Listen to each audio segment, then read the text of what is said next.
بینەران و بیسەرانی خۆشەویستی کەناڵی ئاسمانی پێم خۆشحاڵم لە بەرنامەیەکی تری دەرەوە یاریگە پێتان گەیشتمەوە. بەرنامەی ئەم جارەمان لەسەر پێنجیانەکەی شاری هەولێر لە خولی نایابی کوردستان دەبێت. ئەم خولە کە قۆناغێکی لێ بەڕێوەچۆ و هەریانەیە 6 یاری ئەنجام داوە و یانەکان لە ئێستادا خۆیان بۆ قۆناغی دووەمی خولەکە ئامادە دەکەن. لەم بەرنامەیە کۆمەڵێک میوانم دەبێت و باسێکی گشتی لەم پێنجیانەیە دەکەین لە ڕووی ئەنجامەکانیان لە قۆناغی یەکەم و ئامادەکاریان بۆ قۆناغی دۆم و ڕۆڵی هاندەران و ڕاگەاندن لە خولەکە.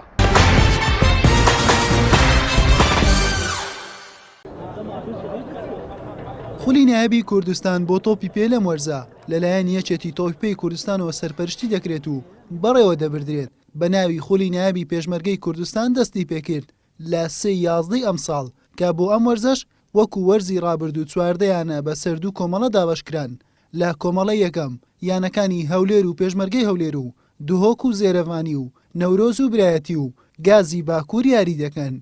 لە کۆمەڵەی دووەمیش هەندرێن و گاڕە و ئارەڕات و کەرکک و سیروانی نوێ و شێروانە و زاخۆ بەدی دەکرێن. لە قۆناغی یەکەمی خولەکە 6 گەڕ بەڕێوە چوو کە هەریانەی 6 یاری ئەنجامدا کۆی گشتی یاریەکان دەکاتە 42 یاری واش بڕیارە هەفتەی داهاتوو لە ڕۆژانی پێنجشەمە و هەینی 5/1/2017 یاریەکانی قۆناغی دوم دەست پێ بکاتەوە. لە ماوەی قۆناغی یەکەم 82 گۆڵ تۆمار کراوە لەلایەن 55 یاریزانەوە کە هەر هەفتەی نزیکەی 14 گۆڵ تۆمار کراوە بۆ هەر یاریەک 2 گۆڵ. گازی باکوور خاوەن باشترین هێڵی هێرش برنەوە توانیویانە 9 گۆڵ تۆمار بکەن. یانەکانی برایەتی و هەندرێن و ئارەڕات و گاڕەش کەمترین گۆڵیان هەیە کات 4 گۆڵە. یانەکانی برایەتی و ئارەڕات هێڵێکی بەرگری پتەویان هەیە کەمترین گۆڵیان لەسەر تۆمار کراوە کات 3 گۆڵە. یانەکانی زێرەڤانی و پێشمەرگەی هەولێر و گاڕا زۆرترین گۆڵیان لێ تۆمار کراوە کات 9 گۆڵە. یانەکانی گاڕە و زێرەڤانی تا ئێستا بە سەرکەوتن ئاشنا نەبوونە و بە پێچەوانەشەوە یانەکانی ئارەڕات و هەولێر دووچاری شکست نەبوونەتەوە. لا ڕیزبەندی گۆڵکارانیش 5 یاریزان لە پێشەنجی گۆڵکارانن با 3 گۆڵ ئەوانیش هەریەکە لە بەهادین بەکر یاریزانی نەورۆز و عەلی محەممەد لە شێروانە و میران کەریم لە پێشمەرگەی هەولێر و وەلید سەلمان لە یانەی دۆک و بەڵێن وشیار لە یانەی هەولێر. لا ڕیزبەندی یانەکانیش لە کۆمەڵە یەکەم نەورۆز بە 13 خاڵ لە خانە یەکەمدایە و زێرەڤانیش لە کۆتایی ڕیزبەندەکە دەبیندرێت بە 3 خاڵ. لە کۆمەڵەی دووەمیش زاخۆ لە خانەی یەکەمە بە 9 خاڵ و گاڕەش بە 5 خاڵ لە کۆتایی ڕیزبەند دەبیندرێت.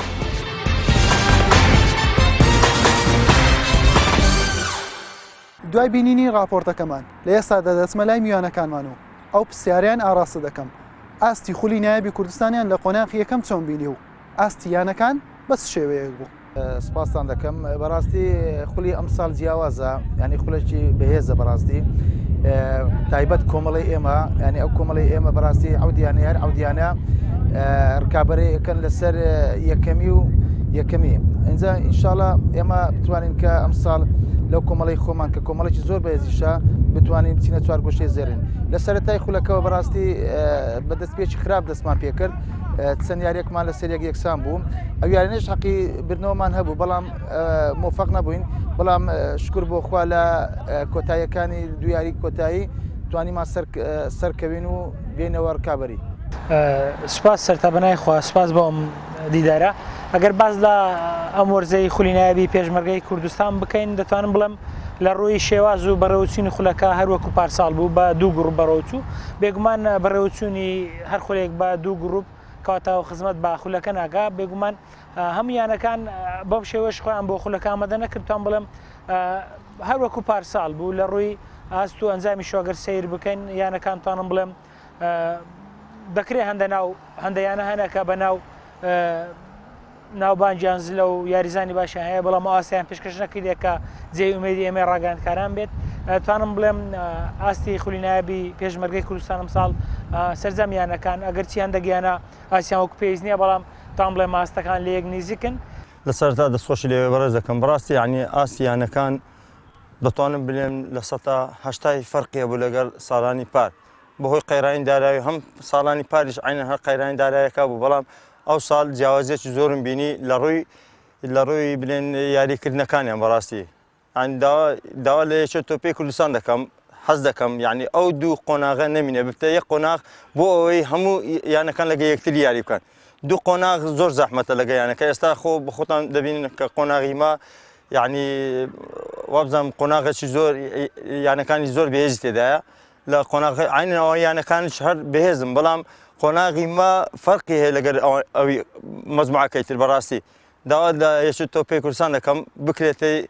یعنی ببتە 14 فەریق بۆ ئەوەی یانەکان هەموو لەڕێی لەگەر یەکتری یاری بکەن ئەگەر بینە سەر بەڕێوەچوونی ئاستی خولەکە بەڕاستی خولەکە لە قۆناغی یەکەم زۆر بەباشی بەڕێوەچوو چکە لەبەرەوە یاریەکان هەموو هەفتانە ئەنجام دەدرا بەبێ هیچ کێشەیەک ئەوە ژوای کردووە سەرکەوتنی خولەکە نیشامدار لەوانەیە یانەکان لێرە و لەوێ تێبینی خۆیان هەبووە لەسەر ئاسی ناوبژوانان یاخود یاریەکان بەڵام بە شێوەیەکی گشتێکە سەیر بکەین وەکو لایەنەوە یەکێک تۆپی کوشتان لەولایەنەوە سەرکەوتوو بوو بەڵام ئەگەر سەیری ئاستیانەکان بکەین ئاستیانەکان لەگەر ساڵانی پێشتوو زۆربەیانەکان جیاوازێکی تەواوی بەسەرداهات بەڵام وەکو شێوەی گشتیانەکان لەگەر ئەو قەیرانە دارایی کە ئێستا ڕوویانەکان کردووە من بە ئاستی یانەکان ئاستێکی باشانە و بەڵام ئەوە دەبیندرێتەوە سەر ئەزممویانەکە واروە ئاستی و یاریزانە ئەو پێکاتە یا خودی ئەو ڕایەنەری کە سەربژێتی بەدەکە کە جێ پەنجەی دیار بێ بۆ ئەنجامی باش بەڕاستی ئەگەر باسی ئەو دوو قۆناغی بکەین مەسەرەن بابرێن لە قۆناغی یەکەم ئەو دوو بابرێن ئەو دوو گروپە کە گروپی ئەلفوبا دەتوانم گروپی ئێمە کە ئەلفە بەڕاستی هەموو تیپەکانی بابن تیپە بەهێزەکانی کوردستان لە گروپی یەکەم خڕبوونەوە بەڕاستی ئەوەش بەدەستەمەنیە بەدەستی یەکێتی تۆ پێش نییە ئەوان لە قوڕای وا دەرسو کە هەموو تیپەکان بکەوینە یەک گروپ و بەنسبەت ئامادەکاری بەڕاستی ئامادەکاری شتێکی وا گۆڕانکاری نەبوو لە هەم لە من چەند یاریەکمان کرد لەگەر ئەو یانانەی کە لە خولەکە بەشدارن تیپەکەیان هەر تقریبان گۆڕانکاری کەمە گیانی بەسەهاتیە بەڵام هەروە بۆ لە ئامادەکردن تیپەکەیان کو بوو هەروە ژوا بووە هەندێکتی بەڵام هەندێک تیپ گۆڕانکاریان کرد و دیسان دەڵێمەوە بەڕاستی گروپەکە ئێمە گروپێکی زۆر بەهێزە لە چاو گروپەکەیت کە بەڵام ئەمە نامەوێت کەم کەمەوە لە تیپەکانی لەو تیپانێکە لە گروپەکەیت تیپەکانی گروپەکەیت کەش ئازبەرزن بەڵام وەکو هێز بەڕاستی گروپەکەیمە زۆر بەهێزە دەستان خۆش بێ کاکسێن سپاس بۆ بەرنامەیە جوانە بەڕاستی داخلی ناوی کوردستان ئەم ساڵی دەتوانم بڵێم وەکو پارساڵە هیچ جیاوازێکی ئەو توێتیدا نابینم جگە لەوەی کە یەک جیاوازی کە زۆر سەرنجی منی ڕاکێشاوە قسەیشی زۆر هەڵگرت کە بوونی هەردوو کۆمەڵەکە بوو کە کۆمەڵی یەکەم کۆمەڵەیەکی ئاگرینە کۆمەڵی دومیش ئەو کۆمەڵەیە کە لە چاو کۆمەڵی یەکەم زۆر بەهێز نیە لەگەڵ ئەوەشدا کۆمەڵی دومیش یانەکان ئاستیان زۆر لێک نزیکە تا ئێستاش یەکلاکەرەوەی نەکامیانەدا خۆ سەرکەوتە بۆ چارگۆشەی زێرن و ئەو یانێش دیارنێ کە دادەبەزی بۆ ڕێزیانە پلەکانی کوردستان دەتوانم بڵێم لە یەکەم تاکو هەفتەم هەمویان ئومێدی ئەوانمایە کە سەرکەون بۆ چارگۆشەی زێرین لە هەمان کاتیشدا لە کۆمەڵی یەکەمدا تەنیا یانەی نەورۆز وا دەبینم کە هەنگاوێک زیاتری هاوێشتە بۆ پێشەوە چوە یانەی زێرەوانیش لە خوارەوە ئەرچی قورسترە بۆ ئەودانە بەزێ بۆ ڕێزیانە پلەکان سەبارەت بە خولی کوردستان ئەم ساڵ دەڵێم ڕاستە یانەکان وەکو بڵێ ئێمە ینی لە کاتی دەستپێکردمان وەکو پێویست نەبوو بەڵام دەتوانم بڵێم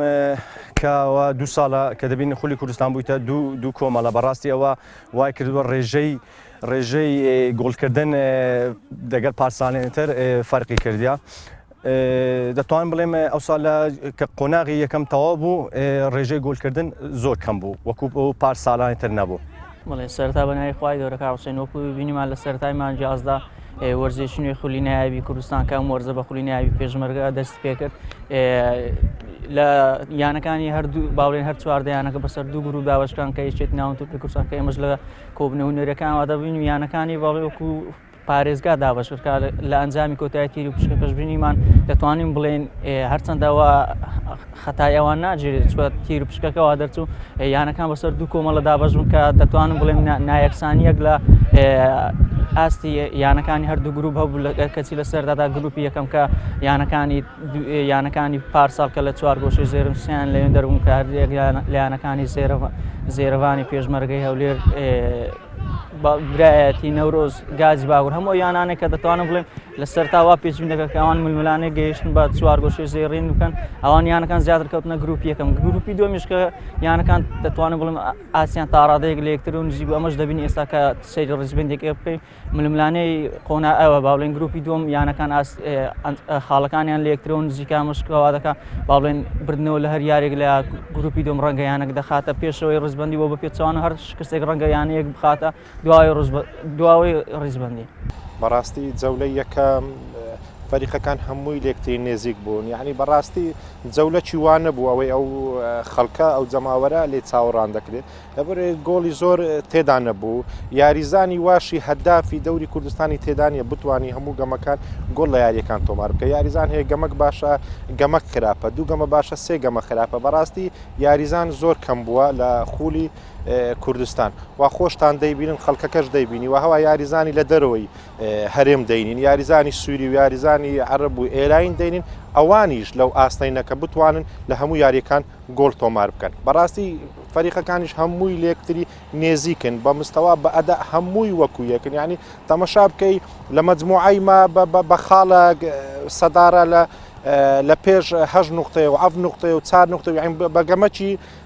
یانەکە دەتوانی بێتەوە سەدارە بەگەمەکی دەبتەوە چارەم و پێنجەم مەجموعەکەی تریش هەروە ئاخیر فەریق لەگەر سەدارەی 6 نقطە 7 نقطە فەرقی ینی دەتوانی ئەو هەر فەریقێک بتوانی تۆزێ خۆی ماندی بکە دەتوانی بێتە نامە بەڕاستی دەوریەکەش مەرحەلە یەکەم 6 یاریە 6 یاری بۆ ڕاهێنەر زۆر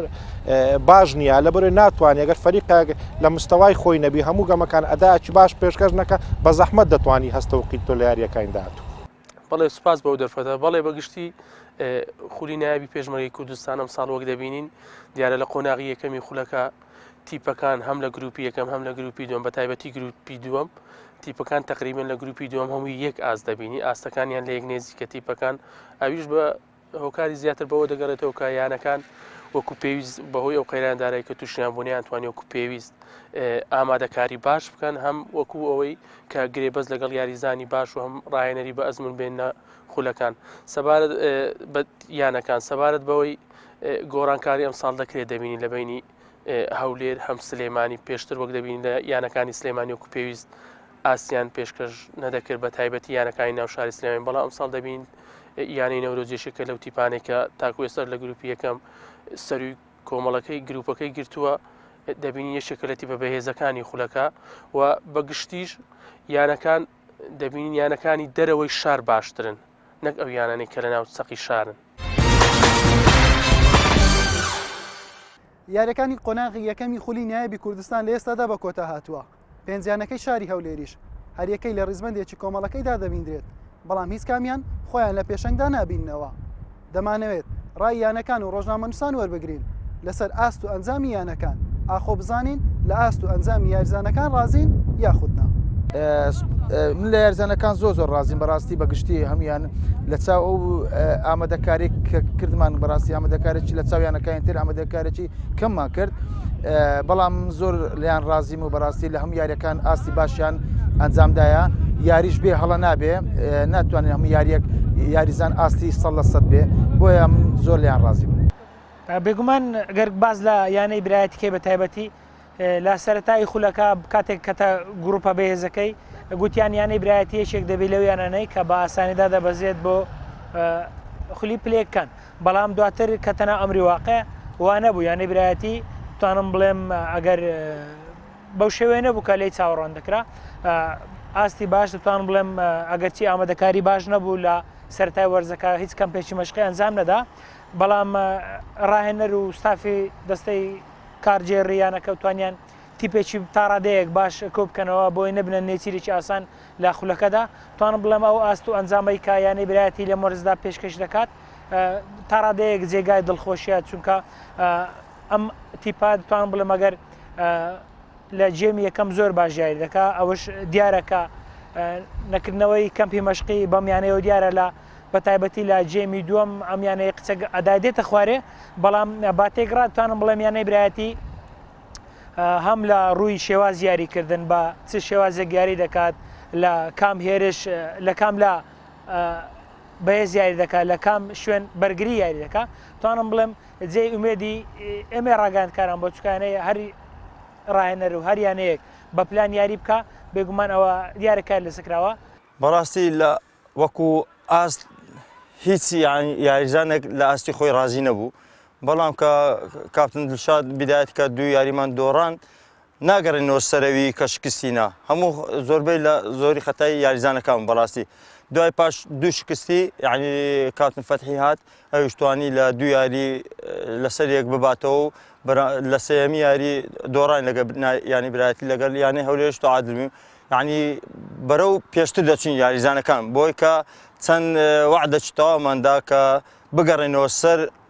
دەستکەوتەکانی پارساڵمان یعنی کە لە چوارگەشتی زێرین بەردەوام بین ئەو بوو یعنی یاریزانەکان بەڕاستی خۆیان زیاترمان دی کرد بۆ ئەوەی بگەڕێنەوە ڕێچکەی بردنەوەکانی ینی پێشمەرگەی هەولێر. سەرەتا ئەنجامەکانی باش نەبوو لەبەرەوەی دوو یاریەسەیەک دۆڕان ینی کاریگەری لەسەر تیپەکە هەبوو بۆ پێی تیپەکە ڕکابەری ئامانجیەوە بکە ڕکابەری نازناوەکە بکە بە تایبەتی یەکێک لە پلەکانی قۆناغی چوارگۆشەی زێڕینی خولەکە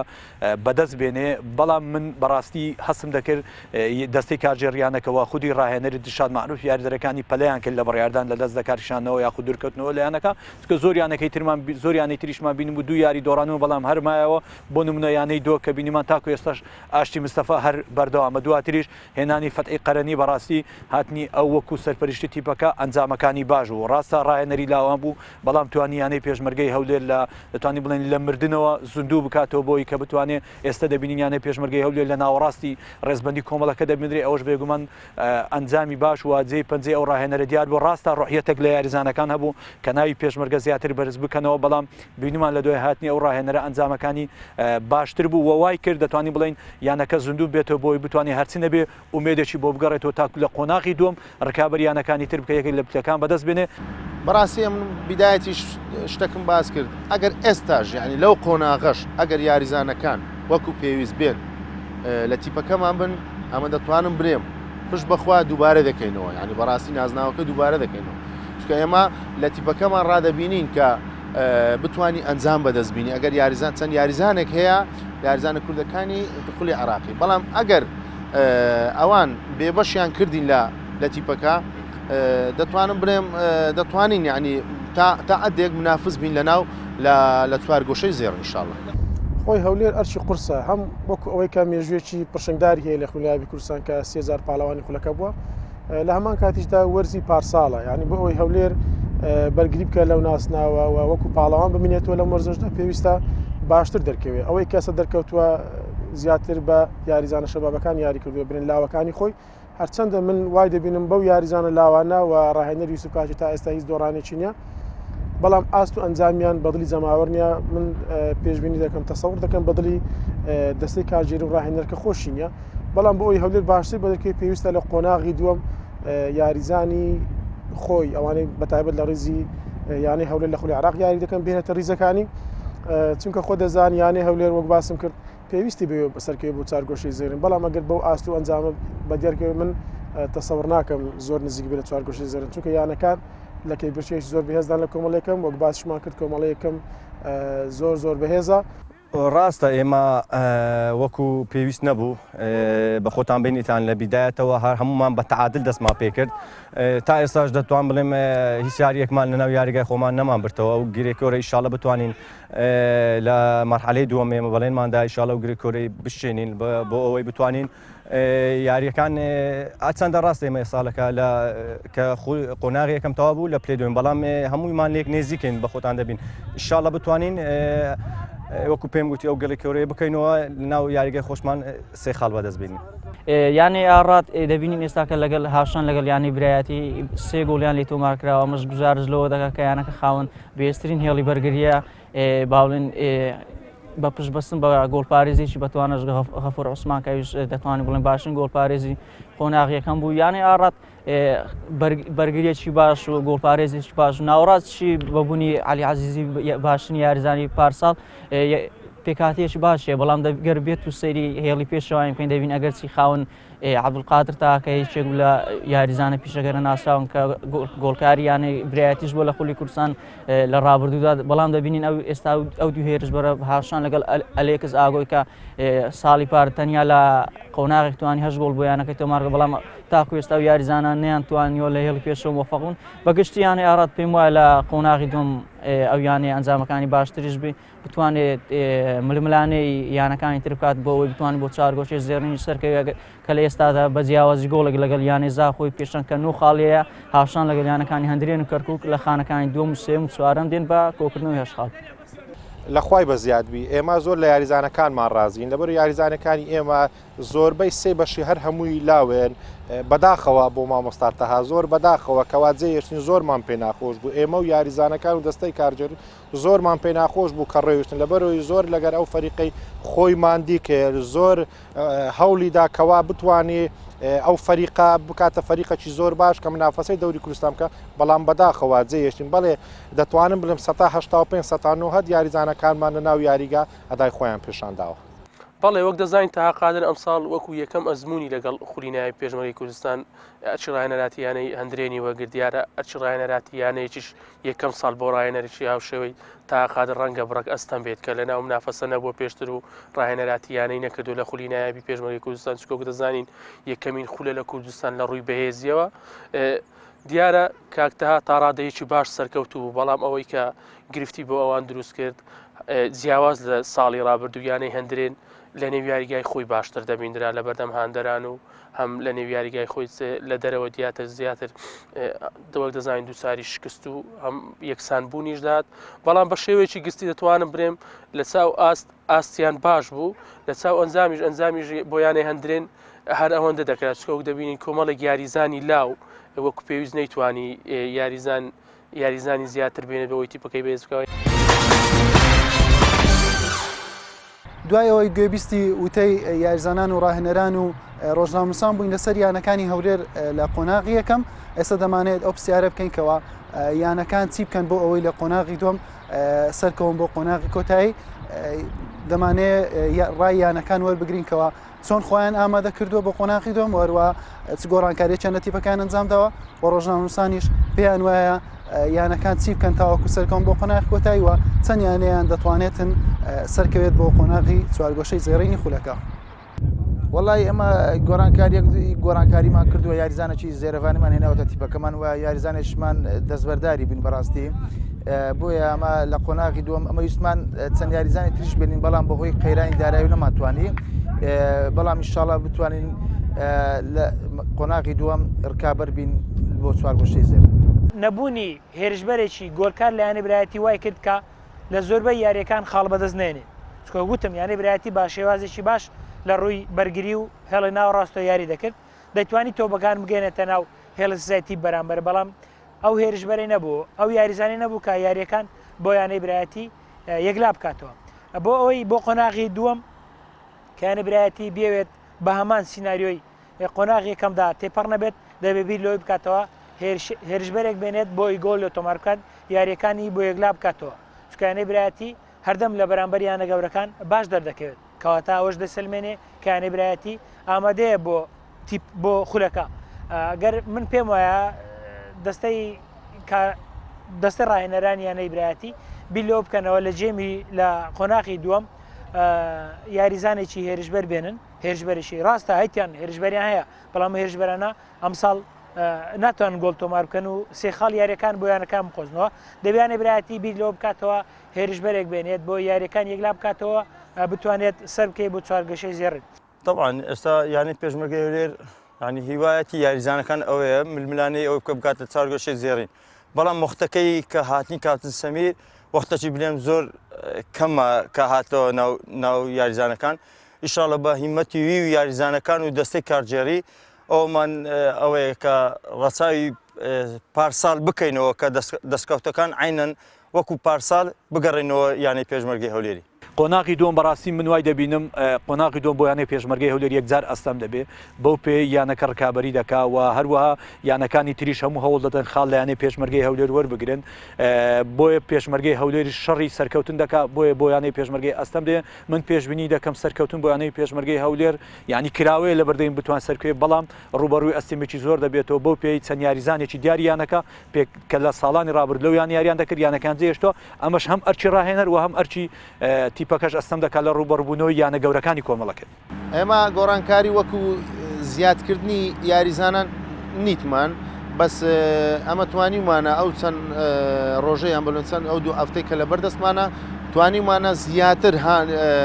یاریزانەکانمان هان بدەین و ئامادەشیان بکەین لە قۆناغی دووەم ئەوەی لە مێشکشمانە بەڕاستی ئەمە هەر چاومان لێ چکە هەر تیپەک بەشداری خولی کوردستان بکات ئەگەر بەهێزبی ئەگەر لاواز بێ هەر چاوی لە نەتیزێ ئێمەش هەر چاومە لە نزیێ ئینشاڵڵا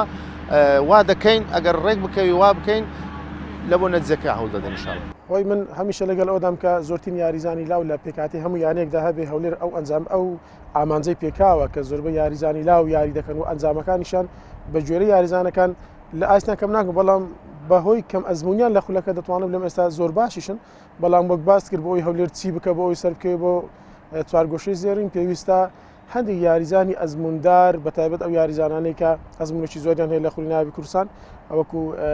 ئیڤان خالید وەکو گۆڵپارێز چەندە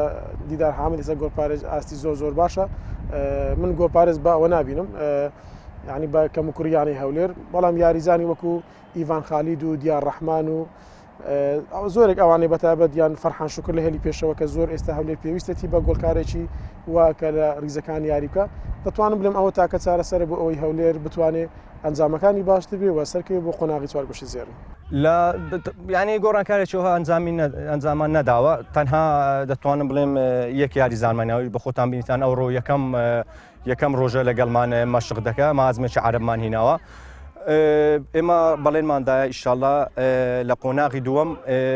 چنە بێ ینی دەستەی کارژێری و هەموو یاریزانەکان و ڕاهێنەریش بەڵێنەوەمان داوە بتوانین بلیتێک ببڕین بۆ چوارگۆشەی زێڕین. ڕاهێنەری ئاڕاد نازانم با بڵێن یاریزان یەدەجی باشی لە بەردەستدانە یاخود با بڵێن ئەو جورئەتە ناکات کە زوو گۆڕانکاری ئەو یانێ دەبینم کە بە پێکاتێک یاری دەکات ڕەنگە تاکە کۆتایی بە هەمە پێکاتی یاری دەکات گۆڕانکاری کەمتر دەکاتن ئەویش نازم ڕەنگە ئەو پلانی خۆی بێت ئاخو لە یاریەکان دەیەوێت بە خاڵێک لە یاریگا دەرچێت بەڵام خۆت تۆش دەبێت ئیستیغلالی ئەو بکەیت لە خولی کوردستان لەبەر ئەوەی ژمارە یاریەکان کەم هەر نەبێت تۆ دەبێت خاڵەکانی نێو یاریگای خۆت لە دەست نەدەی ئینجاگەر بێت و لە یاریگای دەرەوە هەوڵ بۆ یەکسانی بوونیش بدەیت شتێکی باشە بەڵام بەپێچان یانێ ئاراد لە مۆرزە تەنیا یەک سەرکەوتنی تۆمار کردو ئەویش لە دەرەوە یاریگای خۆ بکە بینیمان بە دوو گۆڵی یاریزان ڕێبین ئیسماعیل لە یانەی سیروانی نوێی بردەوە. بەڵێ مامۆستا دڵشادیش هەر 3 ساڵە لەگەر ئەو فەریقەیە ڕاهێنەرێکی لایدە نییە برێن نەتوانی لەگەر ئەو فەریقا بۆ مەرحەلەی دوم ئیشێکی باش بکات چەند ساڵێکە ویش هەر لێرە کاری کردووە ئەنجامی باشی بەدەست هێناوە شارەزای لاعیبەکانە شارەزای فەریقیشە ئیشاڵە لە جەولەی دووەمیش ئەویش دوو هەفتە دەوریەکە ڕاوەستا دەتوانم بڵێم بۆ مامۆستا دڵشاد زۆر باش بوو بۆ ئێمە کا بتوانی زیاتر لەگەڵ ئەو فەریقا ئیش بکە و زیاتر بە پێشی بێخی ئیشاڵڵا. بەڵێ دوای ئەوەی دڵشاد مەعروف ئەچ ڕاهێنەراتی یانەی هەندرێنی وەرگرتەوە یانەی دڵشاد مەعروف پێشتریش لەگەڵ وەک دەزانین لەگەڵ یانەی هەندرێک کاری کردو و یەکێکە لەوەی کە ورد و دروشتی یانەی هەندرێن دەزانیت لە زۆربەی یاریزانەکانی پار ساڵن هەم پێم وایە یانەی هەندرێن یەکێک دەبێت لەو سوارتی پێیکە لە قۆناغی پێشکۆتایی خولیناوی پێشمەرگەی کوردستان دەبینین چونکە ئەو گروپی کە یانەی هەندرێنی تێدا تقریبا تیپەکان هەمووی لە یەک ئاستا تیپی ئەوتۆ بەهێزی تێدانێک کە بتوانێت نەتوانێت ڕکابەری بکات. ساڵانە ڕاگەیاندنەکان چ بە بیرا و بیسرا و خوێنراو بێتن ڕووماڵی خولی نایابی کوردستان دەکەن دەمانێت ئەو پرسیارە ئاڕاستەی میوانەکانمان بکەین ئایا تا چەندە ڕۆڵی ڕاگەیاندن ڕازین لە خولی نایابی کوردستان ئایا ڕاگەیاندن توانیوێتی حەقی تەواوی خولەکە بداتن یاخود پێویستی بەوەیە زیاتر ڕووماڵی خولەکە بکاتن. من دەستخۆشی لە تەواوی گژڕاگەیاندکارەکان دەکەم بەڕاستی ڕۆڵێکی زۆر باشیان هەبووە بە تایبەت ئەم ساڵ لە ڕووماڵکردنی یاریەکان بەڵام هیوادارم زیاتر و زیاتر ڕووماڵی یاریەکانی ناوخۆ بکەن بەڕاستی جێ دەستیان دیارە بەڕاستی ئەگەر ئەوان نەبن بەڕاستی ئەم خولەش وا سەرکەوتو نابێت. بێگومان کاک حوسێن لە هەر کارێک هەر شتێک بەبێ ڕاگەیاندن هیچ ڕۆڵێکی نابێت. یەکێت تۆ پێ کوردستان یەک ژیرانەی کردووە خۆی لەگەڵ ڕاگەیاندن یەکلا کردەوە ینی دەرفەتێکی باشی با ڕاگەیاندن داوە ئەمەش مایە دڵخۆشیە چکە گەر سەرکەوتنی خولی نایابی پێشمەرگەی کوردستان من بە فاکتەرێکی باش دەزانم فاکتەر باشەکەش ڕۆلی ڕاگەاندنی زۆری تێدایە ڕاگەاندن ڕۆلی خۆی تێدا ئەسپەڕەشەکەی تێدا تاوداوە ڕەنگە کەم و کوڕیش هەبی لە یانەکان و لە نەبوونی شوێن بۆ ڕاگەاندکارەکان بەڵام ئەوانە نەبێتە مایەساکردنەوە ڕاگەاندکارەکان لە تەختێکردنی یاریەکان و لە راپۆرتکردن لە سەر یاریەکان و گریژدار باخولەکە ئەوانە هۆکار بوونە ڕاگەاندن ڕۆڵێکی باڵای هەبووە لە قۆناغی یەکەمی خولی نایابی پێشمەرگەی کوردستان بۆ ناساندنی خولەکە زیاتر بە جیهانی دەرەوە. لەو کەناڵە خۆشەویستیەوە دەتوانم دەستخۆشی لە ڕۆژنامە نووسەکان و کەناڵە خۆیەکان بکەم بەڕاستی یعنی ئەگەر ڕۆژنامە نووس و کەناڵە ناوخۆیەکان نەبووایە خولی کوردستان خەڵک نەیانبینی بەڕاستی لە کوردستان زۆر یعنی هەر بە خۆم کە یاریەکان تەوا دەبی زۆر کات لە مالێ دادنیشتن سەیری یاریەکانی خۆمان دەکەنەوە بەڕاستی یعنی لە ڕووی بڵێن ڕۆژنامە و کەناڵەکان دەستخۆشیان لێ دەکەم بەردەوام من لەو ئیشێکە هەردەم پاڵپشتی یانەکان بوونە. بەڕاستی ڕاگەاندن ینی من ئەو ساڵ باز دەکەم لەگە ساڵانی ڕابوو بە تایبەتی ئەم ساڵ بەڕاستی ڕاگەان لە ڕوو لە قۆناغی یەکەم لە ئاست ینی بە شێکی یەکجار جوان ڕووماڵی سەرجەم یاریەکانیان کرد لە یاریگاکان بەبێ ئەوەی گوێ بدەنە ساردی یاخود گەرمی یاخود هەر شێوەک بێەوە بەبێ ئەوەی گوێ بدەنە ئەوانی ئاخۆ ڕێگریان لێ دەکرێت یاخودنا بەڵام ئەوان هەر هەوڵیاندا بە هەر شێوەک بێتن ڕووماڵێکی باش بکەن ڕاگەاندن لەو لایەنەوە بەڕاستی خاڵی بەهێزی سەرکەوتنی خولی کوردستان من بۆ ڕاگەاندن دەبینمەوە لە بەرەوەی ڕاگەاندن ئەو ڕۆڵەی بینی کەوای لێکرد ئێستا خودی کوردستان لێرە و لەوێ لە شەقامی مۆرشی خەڵک باسی لێ بکە بێگومان ئەوە بەشی شێر بۆ ڕاگەاندن دەگەڕێتەوە سەرجەم ینی ڕاگەاندنەکان ئەو چ بینراوە بێ چ بیستراوە بێ چ ڕۆژنامەکان بێ هەمووی وایان کردووەکەوە گرنگێکی زۆر بە خودی کوردستان بدەن. ڕاگەیاندن تاکە کەناڵی با بڵێن ڕکلامکردنی ئەو خولەیە بەڕاستی ئەگەر بتوانن ئەوان بە تەواوی بڵاوی بکەن و بە جیهانی پیشاندن بەڵێ زۆر بەرەو پێشچوینە ئەمە هەموو کاتێک دەڵێم من خۆم زۆر هەواڵ هەیە لە کەناڵەکان دەبیستم بەڕاستی چکە ئەوەش دەلالەوەیەکە کەناڵەکان ئێتیمان بە خولی کوردستان دەدەن و دەستخۆشیان لێ دەکەم ئەمن هیچ کەناڵێک نادەم بەس هەموو کەناڵەکان دەستخۆشی لە هەمیان دەکەم چکە زۆربەی گەمەکان زۆربەی یاریەکە یاریە بەهێزەکان دەتوانم بڵێم هەموو کەناڵەکان لێ بنەوە بگرە ئەگەر ڕاستە خۆشیان گواستوتەوە و دەستخۆشیان لێ دەکەم. جێگەی دەستخۆشیە هەموو ساڵێک لە خولناوی کوردستان ڕاگەاندن جێ پێنجیان دیار بەوە کاری کاری زۆر باشیان کردووە بەڵام من دەرم لە وەرزی پار لەگەر ئەم ساڵ زۆر باشتر ئیشیان کردووە جێگەی دەستخۆشیە جێگەی ڕێزە بۆ دەرم باشتر چونکە ئێستا من لە نزیکەوە ئاگادارم زۆربەی دەستگا ڕاگەاندنەکان زۆربەی ئەو برادرانە کە لەگە خۆم ئیش دەکەن یانەوە کە لە نزیکن لێم دەزانم کە ئەو بڕەپارەی وەری دەگرن ناکە ئەو مادیبوونەی ئەوان ینی بە بڕەپارەیەکی زۆر ڕەمزی زۆر کەم ئیشێکی زۆر باش دەکەن جێگەی دەستخۆشیە من دەستخۆشیان لێ دەکەم هیوادارم باشتر بن بەردەوام بن لەگەڵ ئەوەشدا گلەیەکی بچووکم لایەن هەیە لە سەرجەمیان بەتایبەت ئەوانەیە کە لە شاری هەولێرن ئێمە پارساڵ کاری زۆر باشمان کرد کە کۆنگەی ڕۆژنامانی زۆرمان بەست بۆ ڕاهێنەر و کاپتنیانەکان لە خولی ناوی کوردستان ئەم ساڵ وەک پێویستە لە شاری هەولێر ئەمەش بەشێکی دەگەڕێتەوە بۆ ڕاهێنەرەکان کە زۆر جار ئامادە نابن بەشێکی دیکەش بۆ دەگەێتەوە برا ڕانگەندکارەکان هەرچەندە ئەوەش دەزانم کە ئەوانیش مەعاناتیان زۆرە ڕەنگە کامێرەمانیان نەبێ بەتایبەت لەم دویاندا کە شەڕی مووسڵ بەرپا بوو زیاتر گرنگی دەدا بە هەواڵە سیاسیەکان وەرزش پشتگوێ خرابوو. ڕێی ڕاگەیاندن ئێمە دەتوان بڵێن پارسال وەکو ڕێی خۆمە پارسال باشتر بوو پێش هەموو یاریەک و ڕاهێنەر و کاپتنی یانەکانیان دەهینا کۆنگرێ ڕۆژنامەوانیان دەکرد بەڵام ئەو ساڵەکە نازان من نەمبینەوە هیوادارم بەردەوام بێ ئەو نوعشتانە. بەڕاستی ڕاگەیانکارەکان گرنگێکی زۆریان بە خولی کوردستان داوە بە بەراو لەگەڵ خولەکانی ئەوروپا ئەم ساڵیش زۆربەی کەناڵەکان کاتێکی زۆریان لە ماوەی پەخشی کەناڵەکەیان بۆ خولەکانی کوردستان دابین کردووە جاچ لە ئامادەکردنی راپۆرت و هەواڵ بێت یاخود لە ئامادەکردنی بەرنامەی تایبەت کە هەفتان هەموو سەرجەم گرنج پێن هەروە یاریزانی خۆشمان با بڵێن پێم وایە یاریزانی خۆمان لە ڕابردووە لەوە مەغدور بکە ڕاگەیاندن ڕۆلی پێێنەدا بەڵام ئەم دو ساڵ سێ ساڵە سوپاس بەخوا ڕاگەیانەکان گرنج زۆر بە یاریزانەکانی خۆمان خولەکانی خۆمان دەن ئەمەش فاکتەرێکی گرنگە بۆ ئەوەی خولەکانمان بەرەو پێش بچێت و یاریزانەکانیشمان بە دەرەوە بناسێت دەشبینین کە ئەم ساڵ لە خولی عێراق با بڵێن نزیکترین خولە لە ئێمە یاریزانیش زۆرمان لەو خولە دەمینرێن و یانەکانی خۆشمان زیاتر پشت بە یاریزانەکانی کوردی خۆماڵی دەبەستن. دەستخۆشی لە ڕاگەیاندکاران دەکەین بەڕاستی جێی پەنجەیان دیارە لە ناو هەموو یاریگاکان لەگەڵ لە هەموو یاریگاکان ئامادە دەبن بە سەرما بە گەرما لە هەموو یاریگاکان دەستخۆشیان لێ دەکەین هیواداری دەتوانم بڵێم زۆر لە پار و پێرار زۆر باشترە ئەو ساڵ ئیشاڵە زیاتر پەرە بە یاریزانە خۆماڵیەکان دەدەین نەک یاریزانی دەوری عێراقی. بەڵێ ڕاگەیاندن تا ڕادەیەک بەڵێ باشە ڕاگەیاندن بایەخی پێوە داوە بەڵام ئەوەی دەبینین لە خولی کوردستان هاوشێوێ پارساڵ یاخود دو ساڵ بەر لە ئێستا دەماندیت لە بەشێک لە کەناڵەکان یاریەکان ڕاستەوخۆ دەگوازرایەوە و هەبوو خەڵک هاندەر لە ماڵەوە سەیری یاریەکانی دەکردوە کاریگەریشی لەسەر هاندەرانی وەرشی زیاتر کرد بۆ ئەوی زیاتر شەیدای خولی کوردستان و سەیری یاریەکانی خولی کوردستان بکەن بەڵام ئەم ساڵ وەک دەبینین وەکو پێویست یاریەکان بە شێوەی گواستنەوە یاخود بە شێوەی ڕاستەوخۆ یاریەکە ناگوازرێتەوە ئەمەش وا دەبینم ینی کاریگەری لەسەر خولەکە هەبێت و پێویستە یەکێک تۆپی کوردستان بەلایەنی کەم هەڵبڕەخسێنێ و یارمەتی ڕاگەاندن کاران بدات بۆ ئەوەی کەناڵێک هاوکاری بکات بۆەوەی بتوانێت یاریەکان بگواستەوە وەک دەبینی ئەم ساڵیش زیاتر لە پەیج و لە سایتەکان بە تایبەتی دەبین لە شاری سلێمانی بە شێوەیەکی بڵاو لە تۆڕە کۆمەڵایەتیەکان لە فەیسبوک دەبینی یاریەکان دەگوازرێنەوە ئەمەش هەم خوێنەر و بینەری تۆڕە کۆمەڵایەتیەکانی دڵخۆش کردو بەوەی بەشێک لە یاریەکان لە ڕێگەی تۆڕە کۆمەڵایەتیەکان دەبینن. ساڵانە ئامادەبوونی هاندەران لە یاریگەکانی کوردستان لە یاریگایەک بۆ یاریگایەک جیاواز بووە. زۆر جاریش باسی ئەوە دەکرێتن کەوا هاندەران لە نێو یاریگا تەنها سەیری یاری دەکەن و بە شێوەیەکی کەمتر کە هانی یانەکانیان دەدەن. پرسیار لە میوانەکانمان دەکەین ئایا ڕۆڵی ئامادەبوونی هاندەران لەم وەرزەی خولی نایابی کوردستان چۆن بوو؟ ئایا توانیانە یانەکانیان بە شێوەیەکی گشتی هان بدەن یاخود نا؟ بە پێچوانەوە ئەم ساڵ هاندەران ینی بە شێواکی جیاواز هاتینەتە ناو یاریگایەکان بەڕاستی من دەستخۆشی لە هەموو هاندەرانی یانەکانەکەم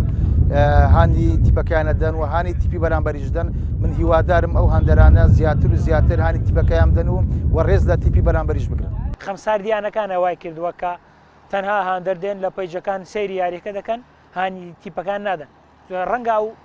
هاندەرانەی دێن پێوەست نەمر بەیانەی برایەتیان یانەی هەندرێیانەی هەولێریان یانەی هەریانەیەشتر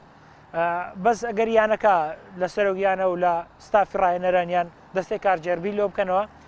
دەستەی هاندەران دروست بکەن لە یانەکان بێگومان تەشجیعش دەبێت بێگومان ڕۆلی خۆیان دەبینن هاندەران بۆ پشتگیری تیپەکان و هەندانی تیپەکانەوە ڕژۆری کارگەر دەبێن بەڵام لە خولی نایابی کوردستان ئەم شتە بەرچاو ناکەوێت هیوادارم لە ساڵاین داهاتوویان لە قۆناغی دووەم ئەو شتانە ببینن دەستەی هاندەران دروست بێت یان هاندەران ئامادە بن پشتگیری تیپێک بکەنەوەش حەقێکی ڕای خۆیانە. بەڕاستی ینی چەند لە ساڵانی پار و پێرار کە یاریەکانی خۆمە خاستن لە مەسیف لە کەشوایەکی زۆر ساردا بەڵام تەمەشا ڕێژەی هاندەر دەکەم بەڕاستی ئەو ساڵ زۆر بوونە یعنی جێگای دەستخۆشی ئەوەیە کە هاندەر هەم پاڵپشتیانەکەی دەکا و هەم سەیری یاریەکانیش دەکەن ئیشاڵە لە قۆناغی دووەم بەڕێی خۆم لەوانەیە هاندەر زیاتر بی بۆ ئەوەی مەسافەکەی کەممایە لە خولی کوردستان کە تەوابی هەموو ململانی ئەوەی دەکەم بگەنە چاورگەشی زێڕی. بەڕاستی لە ڕووی هاندەران و مسەی دەکەم ڕاستە هاندەر ئامادەی یاریەکانی خولی کوردستان بەڵام بەو شێوەیە نییە کە ئەوەی لێ چاوەڕوان دەکرێت کە دەبواە خولەکە کە خولی پێشبەرگەی کوردستانە زیاتر هاندەران ئامادەبانە تەنها چەند یاریەک نەبێ بە تایبەتی ئەو یانانەی کە دەتوانین بڵێن جەماوەرێکی باش یاخود هاندەرێکی باشانەیە لەو یاریانە دەبینین ڕێژەیەکی بەرچاو ئامادە دەبێت ئەگەنە باقی یاریەکانتر لە خولی نایب دەبین بەو شێوەیە نییە کە دڵخۆشی بێ ئەوەش دەگەڕێتەوە بۆ خودی هەم خولەکە و هەمیش بۆ یانەکە دەگەڕێتەوە کە پێگەی هاندەرانی بەو شێوە نییە بۆیە من بەڕاستی وەکو ڕۆژناموسێک داوا دەکەم هاندەران ئامادە بن پاڵپشتیانەکان بکەن و هەوڵ بدەن کە لە کاتێک ئامادەش دەبن سیمایکی جوانی وەرچی لە نێو یاریگانی شام بدەن لەبەرەوەی هەموومان دەزانین ئەگەر بێ هاندەر لە نێو یاریگاکان ئامادە نەبێتەوەتە ئەو خولە ئەو گرنگەی نامینێ ئەو خۆشەی نامینێ کە هەموو ساڵێک دەتوانین بڵێن پارێکی زۆرشی بۆ سەرف دەکرێت هیواداریشم قۆناغی یەکەم هاندەران بەو شێوە نەبوون بەڵام هیوادارم لە قۆناغی دوم هاندەران زیاتر ئامادە بن لەبەرەوەی قۆناغی دوم دەتوانین بڵێن بە قۆناغی یەکلاکەرەوە سەرکەوتنیانەکان دابنێ. نەوەڵە پار باشتر بوو یان پارساڵ هاندەران زۆر بە جۆشتر بوون لەو ساڵەکە خاستەن با بڵێن ئەو هاندەرانێک کە ئامادەش دەبوون زیاتر لە با بڵێن لە گروپەکەی مەیە کە تیپە بەهێزەکان یاریان دەبی هاندەر لەوێ زۆر ئامادە دەبوون بەڵام هەرچەندە ئەمن دیسان دەڵێمەوە لە گروپەکەیت کە کەم ناکەمەوە بەڵام گروپەکەیمە بەهێزە لەوێ هاندەری زیاتر ئامادە دەبی. لە خولی نایابی کوردستان بەداخەوە قسەی دەکەم ڕۆلی هاندەر زۆر خراپ بەوە بەرەو خراپتر دەچێت من پارساڵم پێ باشتر بوو ئەم ساڵ دەبینی زۆربەی ئەو یانانی کە لە خولی نایاب یاری دەکەن هاندەرانیان زۆر کەمە نمونە بۆ بێنمەوە یانەی زاخۆکە یەکێکە لە یانە پڕجەماوەترین یانەکانی کوردستان لەسەر ئاستی عراق و کوردستانیش بەڵام من یەک دوو یاری ئامادە بووم لە یاریەکانی زاخۆ لە خولی نایابی کوردستان کە هاندەرانیان زۆر کەمە بە هەمان شێوە یانەی هێندرێن لە شاری هەولێر دەتوانم بڵێم هاندەری هەرنیە یانەی هەولێر هاندەرێکی زۆر کەمی هەیە یانەی برایەتی پێشمەرگە هەموو یانەکان دەتوانم بڵێم هاندەریان زۆر کەمە تەنیا ئەوەی کە من سەرنجە ڕاکێشابم لە خولی نایابی کوردستان هەندەرانی یانەی شێوانە کە بە گروتینەوە ئامادە دەبن هەندەرانی یانەی کەرکووک و هەندەرانی یانەی نەورۆز ئەوانە یعنی دەتوانم بڵێم بوونەتە ژمارە 12 یانەکانی خۆیان بەڵام من هۆکاری ئەوە بۆ دەگەڕێنمەوە کە سەرۆکیانەکان دەستەی کارژێریانەکان بایەخێکی ئەو توان نەداوە بە دروستکردنی دەستەی هەندەرانی خۆیان کە پشتگویان خستە لە ڕاستیدا لە ئێستادا زۆر گرینگە کە دەستەی هەندەران هەبێ لە هەموو یانەکان بۆ ئەوەی ببنە پاڵپشتێکی باش بۆ یانەکانی خۆیان سەبارەت بە ڕێژەی هەندەران دەتوانم بڵێم ئەو ساڵەکە ڕاستە ڕێژەی هەندەران وەکو پێویست نەبوو و ئەگەڵ سیرکەی یانەی شێوانەیە وەکو بڵێن یانەکانی مەسەڵەن ئێمە بخۆمان هەندەرمان وەکو پێویست نییە کەمە بەڵام ئەو هەندەرانی کە دێن بۆ ئەوە بین هیوادارم تاموچەش لە یاریەکان وەربگرن. چەند ڕۆژێک پێشتە بینیما خولی یانە پلەدۆکانی کوردستان بە کۆتا بەڕاستی ئامادەبوونی و ڕێژە جەماوەرە جێگای سەرنجی هەمولایەک بوو ینی تەمەنا دەکەم یانەکانی خولی نایب کوردستانیش هەوڵێک بدەم بۆ ئەوەی ئەگەر چی پێم وانییە با بڵێن هەم یانەکە خەتابارم لەوەی کە جەماوە لە خۆیان بڕەنجێن بەڵام هیوادارم لە داهاتوە کار بۆ ئەوە بکەن جەماوە لە خۆیان نزیک بکەنەوە ئەگەر چی بۆچوونی منیش خەتایەکە لەو نیە باڵن یانەیەکی خولی پلە دوو جەماوەری زۆرە یانەیەکی خولی نایاب جەماوەری کەمە بە بۆچوونی من ئەوە شوێنی جوگرافی ئەو شتێک لا دەکات بینی ما لە پێشدا یانەکانی شەقڵاوە لە خولی پلە دووەر و لە یانەکانی کفری و دوکان و ئەوانە یانەی خولی پلێگە ڕێژەی زۆر جەماوەریە و لە خولی نایە دەبین تەنیا یانەی زاخۆ هەبوو لە پێشدا جەماوەری زۆری ئێستاکە یانەکانی کەرکووک و شێوانە خاوەن جەماوەری زۆرن هیوادارم لە داهاتوە جەماوەرەکانمان ڕۆشنبیری وەرشیان زیاتر بێت و ڕێژەی زۆریان لە یاریگا ئامادە بێت و وەک خۆشکوت تەنیا تەمەشاکار نەبن لە یاریەکان بەڵکو هاندەر و پاڵپشتکاری یاریزانەکانیان بە لە نێو یاریگە وەکو یاریزانی ژمارە 12. بەڵێ وڵی هاندەر زۆر لە یاریەکان بەڕاستی ئامادە نابێن لەبەرەوەی نازانین هۆکار چیاوا بزانام یاریەکانی زۆر زووە سعات دووە هاندەر هەیە مۆزەف هاندەرێ ئیشی هەیە هەتا لە کار دەگەڕێتەوە خۆی ئامادەگە یعنی سەبەبی ڕئیسی ئەو شتەیە ڕاستە لە زۆر یاریگا جەماوەرێکی زۆر باش ئامادە بێ خاستن لە قەزا و ناحیەکان کە بینیمان ئەو یاریە بۆ ئاخیری دەرەجا دوو سەی ساد و خفری جەماوەرێکی زۆر ئامادە بوو جێگای دڵخۆشیە جێگای دڵخۆشکاریە بەڕاستی ئیشاءالله جەماوەریش لە یاریگاکان ئامادە دەبن و هانیانەکانیان دەدەن ئیشاءالله. بەداخەوە لە وڵاتی ئێمە هەندەران بە تایبەتی لە ناو شارەکان لە سەقی شارەکان وەکو پێویست نابینینەوە هاوشێوەی بەر لە 2012 دیارە ئەوەش بە هۆکاری ئەوە دەگەڕێتەوە کە هەندەرانی کوردستان بە گشتینیان توانیوە هانی تیپەکان بدەن تا ئاخیر خولەک وەک دەبین لە خولەکانی ئەوروپا و جیهان دەبینین ئەوە هۆکارێکی گرینگە بۆ یانەکان نەتوان وەکو پێویست ئەنجامبینن بە تایبەتی ناوخواچ خۆیان بەڵام شتێکتە دەمەوێت باس بکەم لە نێو شارەکان ئێستا لە کوردستان هاندەر کەم لە یاریگاکان دەبیندرێ زیاتر لە قەزا و نایەکان وەک دەبینین یانەیەکی وەکو کەلار یاخود سەی سادق یاخود هەرتی پێشترکە لە دەرەوەی شارەکانن دەبین زیاتر هاندەری بۆ نمونەیانەیەکی وەکو شەقڵاوە لە شاری هەولێر هاندەرێکی زوو ڕوو لە یاریگا دەکا وەک لە یاریگایەکی یانەی هەولێر یاخود یاریگایەکی یانەی هەندێن یاخود یاریگایەکی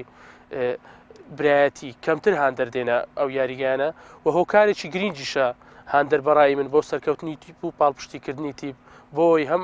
بتوانێت ئەنجام بەدەست بێنێت هەرموها پارێزگاریش لە ئەنجام بکات لە ناو یاریکردن و تانەوە خولەکی یاریەکە کۆتایی پێدێت. ساڵانە یانەکانی شاری هەولێر لە خولی نایابی کوردستان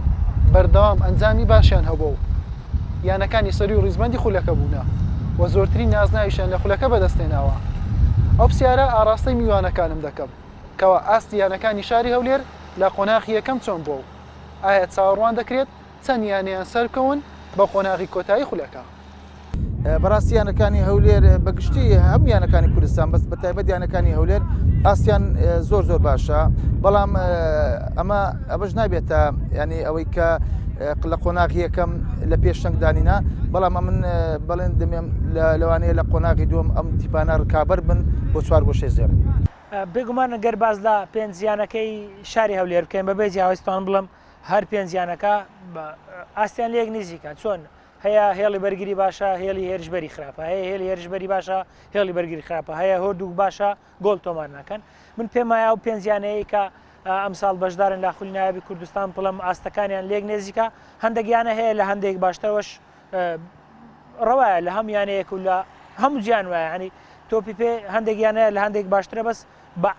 بەعام گەر سەیری بکەین تان بڵم ئاستیانەکان تا ڕادەیەک لێک نێزیکە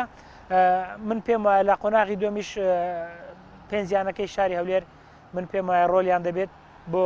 خۆی یەکلاکردنەوەی بۆ چوارگۆشەی زێڕن من پێم وایە یانەی هەولێر هەوڵ دەدات بگاتەم قۆناغە چکە پاڵەوانە یانەی هندرێن بە هەمان شێوە یانەی برایەتی یانەی ئەڕاتیش گەر بەم شێوازی ئێستایری بکەم من پێم وانە دەرفەتیەوەی بگات چارگۆش زێڕن یانەی پێشمەرگەی هەولێریش من پێم وایەویش هەر چاریانەکە ئەوەی ناومێنەتەنە یانەی ئەڕات نەبێت ئەگە ناوانە ئەوانی تر پێم وایە هەر چاریان بەتایبەتیانی هندرێن کە لە کۆمەڵەکەی دیاری دەکە کۆمەڵەکەی دی ئاسانترە لە چاوەکاندی ڕەنگاویش دەرفەتێ بێت بگات بە چوارگۆشە زێر بەڕاستیانەکانی شاری هەولێر تموحی ئەویان هەیە زۆربەی لە خولەکە لە پێشەوە دابن ئێمەش هەم ینی پێشمەرگەی هەولێر و یانەکانی کوردستان یعنی بلێن بە تایبەتی هەولێر تموحەچی ئەویان هەیە یعنی بگەنە نازناوە بگەنە یەکەم و دووەمی خولەکە ئەوەی دەگەڕێنەوە کە ئیمساڵ بەهۆی بدایەت پێشم گوتی قەیرانی دارایی وای لە نادیەکان کردی ینی زۆر ئێحتیمام بە ڕۆلی یاریزانەکان دەدەم بەڕاستی لەوانەیە زۆر نادی هەیە لە دوسێ ماگە موچەی وەرنەگربی ئێوەش دەگەڕێتەوە سەر یاریزانەکان بەڕاستی دەگەڕێت سەر ئیدارە پارپشتی یانەبی ئەوە یانەکە هەردەم لە خولەکانی پێشەوەدا دەبی بەڕاستی یانەکانی شاری هەولێر هەموو کاتێک وەکو خۆشت باست کرد بەڕاستی بەری ینی ئەنجامی باش وە دەستکەوتی باشیان هەوە بەڵام سەیری دەکەی بە تایبەتی ئەمساڵ ئەنجامەکانی تاڕادێک یانەکانی هەولێر بەو شێوەیە نییە کە تۆ لێ ئێستاوە هاندەرانی شەقامی وەرشی هەولێر دڵنیابن لەوەی یەکێک لەو یانانە دەگاتە قۆناغی چوارگەوشەی زێڕن یا خۆڕکابەری نازناوەکە دەکات بە تایبەتێگە بە نمونە هەولێر پاڵەوانی وەرزی ڕابردووە بەڵام تاکو ئێستا ئەنجامەکانی بەو شێوەنی ئەگەر بێ و یاریزانەکانی تیپی یەکەمی یاری پێنەکە ناتوانێت ڕکابەریانەکانی تر بکە کە یانەیەکی گەورەیە ئەگەر بینە سەریانی پێشمەرگەی هەولێر پێشمەرگەی هەولێرش تاکو ئێستا یەکلانە بۆ تەواخەوە تیپە دەتوانێت یاخودنا چکە لەبەرەوەی لە قۆناغی دۆ بە قۆناغ یەکەمیش تووشی چەند شکستێک بووە ئەگە بینە سەریانی ئارەڕاتیش ئەنجامەکانی دەتوانین بڵین جێگیربوونێک نییە لە ئەنجامەکانی بەرزی نزمێکە لە یاریێک دەبات و لارێک یەکسان و لارێک دەدۆڕێ ئەو ژوا کردو تیپەکە لە ناوەڕاستدا بمیدرێ ئەوەی بەڕاستی سەبارەت بەیانەی هندرێن من دەبینم هندرێن پارساڵ ئەنجامی باشنەوە بەڵام ئەم ساڵ جیاوازتر لەگە ساڵی ڕابردوو تاکو ئێستا ئەنجامەکانی باشە وەتوانیوێتی لە کۆمەڵەکەی خۆی ڕکابی پلیتە خانەکانی پێشەوە بکە بۆیە منوای دەبین بەڵام بە شێوش گشتی سیرکەین تاکو ئێستا ئەوەی کە هاندەرانی هەولێر و شەقامی مرشی لە یانەکان چاوەڕوانی یانەکانی هەولێر دەکات بەو شێوەیە نییە بەڵام دەگەڕێتەوە سەر قۆناغی دومیش ئاخۆیانەکانی هەولێر سی دەکەن بۆی بتوانن جارێشتر گەورەی خۆیان لەسەر گۆڕەپانی تۆپی کوردستان شام دەنەوە یانەکانی شاری هەولێر بەڕاستی هەموو ساڵ بگرە لە ئەو یانانەی کە لە تەرەزە سێنە بگرە ئەو یانێکە لە دەرەزوونە هەروەها ئەو یانانێکە لە منتازن یان لە لایەنابن بەڕاستی ئاستیان بەرزە بەڕاستی من دەتوانم برم وەرزشوانی زۆر بەهێز لە شاری هەولێر هەیە و یاریزانی زۆر باشیش لە شاری هەولێر هەیە بۆیە من دەتوانم برم زۆرترین یانە کە بەشداری خولی کوردستانی کردیا لە شارەکەمانە ئەوەش دەلالەت لەوەیە کە یاریزان و هەروەها تیپی باش هەیە لە یانەکە لە شاری هەولێر پارێزگای هەولێر کە پێنج یانە تێدا بەشدارە ئەگەر وەک خۆشت باست کرد لە 10 ساڵی ڕابردوو 6 جار بوونەتە پاڵەوانی خولی نایابی کوردستان کە 3 جاریانەی هەولێر و 2 جاریانەی بروسێک جارێکیان یانەی هەندرێن بووە ئەوەی ئەمساڵ کە من تێبینیم کردووە یانەکانی پارێزگای هەولێر بەگشتی ئاستیان و پێویست نیە بەڵام ئەگەر بە فەردی باسی لێ بکەین یانەی برایەتی ئەمساڵ بە بەرگێکی نوێ دەرکەوتووە و تموعی زۆرە بۆ ئەوەی سەرکەوی بۆ چارگۆشی زێڕین کە ئەنجامەکانیش ئێستا دڵخۆشکردن بۆ هاندەرانی لەگەڵ ئەوەشدا دەتوانم بڵێم ڕکابەرەکان بەهێز دەبێت لە قۆناغی و دوم دەبێت یانی برایەتی باشتر بە دیارکەوی بۆ ئەوی سەرکەوی بۆ چارگۆشی زێڕن ئەگەر باز لە ینی هەولێر بکەین لە پێشودا باسمان کرد کە ینی هەولێر ئەمساڵ پێویستە چی بکە بۆ ئەوەی بگەڕێتەوە دۆخی زارانی یانە پێشمەرگەی هەولێر لەگەڵ ئەوەی کە ئەمساڵ ئەمە بەهێنانەوەی کاپتن سەمیر بابۆ دووبارە بۆ یانەکە سێم ڕاهێنەرەکە گۆڕانکاری لە یانەکە پێدا دەکرێت ئەمە ئەرشی سەمیر بابۆ قورستر دەکات چونکە یانی پێشمەرگەی هەولێر لە بیرمان نەچێت پارساڵ خاوەن پلەی دووەمە ئاست و ئەنجامیان دەتوانم بڵێم وەک پێویست نییە تا ئێستا ئەوانیش مەترسی ئەویان هەیە کە سەر نەکەون یاخود مەترسی ئەوان هەیە بۆ ریزیانە پلەکان کوردستان دابەزن دەبێت یانەکە دووبارە سەر لەونەی ئامادەکاریی باش بکاتەوە بە تایبەت لەگە دەست بەکاربوونی کاپتن سەمیر بابۆ یانە هێندرێنیش هەمان شێوە یانە پێشمەرگەی هەولێر کە ئەمساڵ ڕاهێنەرەکەی گۆڕی کە دکتۆر تەها قادر بوو ئێستا دووبارە مامۆستا دەشاد معروف گەڕاوەتە یانەکە یانەی هێندرێن ئەرچی قورسە لە کۆمەڵایکی زۆر زەحمەتە لەگەڵ یانەکانی هاوشانی خۆی پێویستە یانی هێندرێنیش بگەڕێتەوە ئەم ساڵانەی کە تێدا ژمارەیەکی قرس بوو لە خولی نایابی کوردستان بەڵام لەم 1-2 ساڵی دوایدا بەتایبەت وەرزی پارساڵ یعنی هەندرێن زۆر نزیک بوو لە دابەزین بۆ ڕزیانە پلەکان دەتوانم لە مەستا یانی هەندرێن ئەو ژمارە قورسە نەماوە لە خولی نایابی کوردستان دەبێ باشتر ئامادەکاری بۆ یانەکە بکرێ و یاریزانی باشتر و بیری بکرێتەوە لەو گیرگرفتانێکە هەیەە و چارەسەری بۆ بدۆزرێتەوە دەمینێتەوە سەر ئەوەی باسی ینی ئەرارەت بکەین ینی ئەراتیش من ئەو ساڵ ئەوەی کە سەرنجم داوە لەگەڵ ئەوەی دەکەم ئەو ساڵ هیچ زیانەیەکی ینی ئەراتم لە نزیکۆ نەبین بۆ ناتوانم زۆر قسەی لەسەر بکەم بەڵام ئەوەی کە لەسەر ژمارە و لەسەر وەرەقا دەبینم ژمارەکان لەگەڵ نێوبانجی ینی ئەرارەت لە خولی نایابی کوردستان وەکو پێشوونیە ئەوانش دەبێ بیرێک لە خۆیان بکەنەوە بە دوای چارەسەری کێشەکاندا بگەڕن بەخوا وەکو پێشبینی ئێستا ئێمە لە کۆمەڵی خۆمان دەست پێکەین لە مەجموعی خۆمان دەست پێکەین تەماشا دەکەین کۆمەڵیمە مەجموعەیەکی وەکو بیدایە هەموو گوتیان کۆمەڵی دووەم یعنی کۆمەڵێکی ئاسان دەبێت بەڵام نا بە پێشبینی کە کۆمەڵەیەکی ئالۆزە هەمومانی ئەوەی یەکەمە لەگەرەوەی ئاخیری هەمویان لێک نێزیکن و بتوانم من دەڵێم ئیشاڵە یانەکانی هەولێر ئەو ساڵەکە هەرچ نەبێ ئەگەڵ دوو یانە دەتوانم برێم لە چارگۆشەی سێڕین دەبێتن کاوسێن ئەو ساڵ ژمارە یاریەکان بەهۆیکمە بەڵام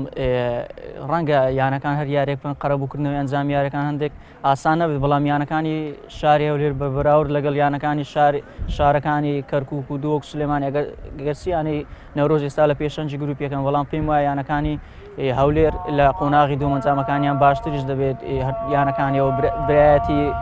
ڕەنگە یاری یەکەمی لەگەر زێرەوانی مۆفەق ئەو یانەیەش دەکەوتە نێو ململانی بە هەمان شێوە پێشمەرگای هەولێر دەبینین دەستەی ڕاهێنەرانێکی تازە و هەروە یاریزانی تازەشی هێناوە و لەولاشەوە لە گروپەکەی تر دەبینین بە هەمان شێوە یانی هەولێرش لەبیر نەکەم یانی هەولێر گەر با بڵێن سەرقاڵ نەبوون ئەوە بە خولی عێراق نەبێت ئەو ڕەنگە ئەو یانەیە یاریزانی زیاتر ئەو یاریزانێکە لە خولی عێراق یاری دەکەن زیاتر سوودیان لەبینی ئەویش کاریگەری دەبێت لەسەر ئاست و ئەنجامیانەکە بە هەمان شێوە لە گروپەکە یانەکانی ئاڕات و یانەکانی هەندرێن دەبینی ئێستاوانش لە نێو ململانەکانان پێم وایە یانەکانی شاری هەولێر لە قۆناغی دوو ئەنجامەکانیان بەرە باشتر وایە ڕاستە یانەکانی هەولێر یاریزانی زۆر باش یانەی زۆر باش لەبەرەوەی ئیداریەکانیشان دەستخۆشیان دەکەن ئیداریەکانیشان زۆر باشە ئەگەر توکە ئیدارەت هەبوو یانەکەش باش دەبی کە ڕاهێنەری باشە بوو یاریزانەکانیش باش دەبن ئیشاڵڵا بەرێ بەڕاستی ئیشاڵڵا هەر چار فەریق لە شاری هەولێر دەبێت چکە پێمان خۆشە خۆمان هەر ڕاهێنەری شاری هەولێرین حەز دەکەین هەر چار فەریق لە شاری هەولێر بی ئیشاڵڵا بەڵێ سەبارەت پێنجیانەکەی هەولێر دەبینی ئەو پێنجیانەیە گۆڕانکاریشی ئەو تۆیان لە پێک هاتە هەم لە هێنانی یاریزان هەم لە گۆڕانکاری لە دەستەی ڕاهێنەران نەکردووە بۆ نمونە ئێستا تیپێکی وەکو یانەی وەرشی هەولێر بەهۆی وەک باسی دەکەن دەستەی ئیدارەیانەکە گوایە قەیرانی داراییان هەیە بەهۆ قەیرانەوە ناتوانن وەکو پێویست یاریزان بێنە تیپەکەیان دەبینین پێکاتەیەکی لاو لە خولی کوردستان یاری پێدەکەن هەرچەندە تا ئێستاش ئەنجامی باشە بەڵام وەک دەبینم ناتوانێت ینی ئەو پارێزگاری لەو نازناوی پارساڵ بکات ڕەنگە یەشێک بێ لەو تیبەی کە سەر دەکەوێت بۆ قۆناغی دوم بەڵام بەدەستهێنانی نازناو ئەمساڵ لە خولی کوردستان بۆ یانەکانی هەولێر بە تایبەتی ڕەنگە تۆزەک ئەستەم بیت سەرکەوتنیان بۆ قۆناغی دووەم ڕەنگە ئاسانتر بێ بەڵام بەدەستهێنانی نازناو بۆ تیپەکانی هەولێر باوەڕ ناکەم بتوانن ئەم نازناوە بەدەست بێنن. خۆشەویستانم لێرەدا گەیشتینە کۆتایی بەرنامەکەمان هیوادارم توانی بێتمان باسێکی گشتی خولی نایابی کوردستان بکەین و بە تایبەتی یانەکانی شاری هەولێر. سپاس بۆ بینێریتان خواتان لەگەڵ.